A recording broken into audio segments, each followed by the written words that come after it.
కూటమి ప్రభుత్వంలో జరుగుతున్న అభివృద్ధిని చూసి ఓర్వలేక వైసీపీ చేస్తున్న దుష్ప్రచారాన్ని కార్యకర్తలు తిప్పికొట్టాలని ఎంపీ గంటి హరీష్ మాధుర్ పిలుపునిచ్చారు. అంబేద్కర్ కోనసీమ జిల్లా కాట్రేనికోన మండలం పల్లంకోరు గ్రామంలో 3.5 కోట్లతో నూతనంగా నిర్మించిన విద్యుత్ సబ్స్టేషన్ను హరీష్ మాధుర్ ప్రారంభించారు. కూటమి ప్రభుత్వం ఇచ్చిన ప్రతి హామీని నెరవేరుస్తూ సంక్షేమం అభివృద్ధితో ముందుకు సాగుతుందని అన్నారు.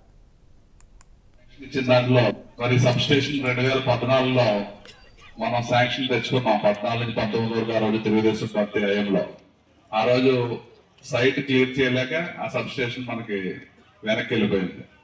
మళ్ళీ మన ప్రభుత్వం కూటమి ప్రభుత్వం వచ్చిన వెంటనే ఏదైతే 3 సబ్ స్టేషన్లు నేను మంత్రి గారి దృష్టికి తీసుకెళ్ళాం. రాష్ట్రంలో మొదట 8 శాంక్షన్ ఇచ్చిన దాంట్లో పల్లంకూరు ఫస్ట్, తర్వాత మొగలవరం సంబంధించి మట్టూరు బాలని ఒక సబ్ స్టేషన్ కూడా మనం నిర్మించుకుంటున్నాం.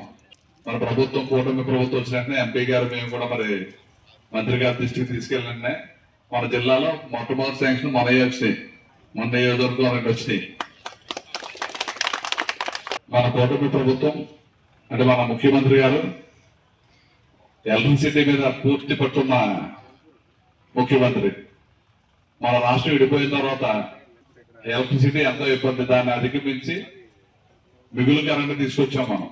మళ్ళీ గత ప్రభుత్వంలో ఎలక్ట్రిసిటీ ఆస్తులన్నీ తాకట్లు పెట్టారు. ఇవాళ మనకి సర్ఛార్జీలు అనేక రకాల ఛార్జీలు మనం అందరూ భరిస్తాం.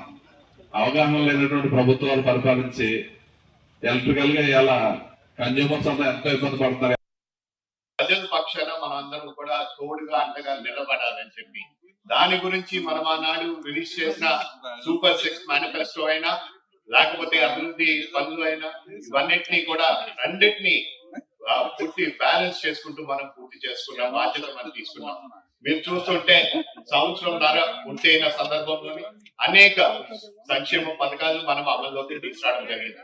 ఏ ఒక్కటి కూడా ఎన్నికల ముందు ఇచ్చిన మాట ప్రకారం అన్నింటినీ కూడా అమలు చేసుకుంటూ రావడం జరుగుతుంది.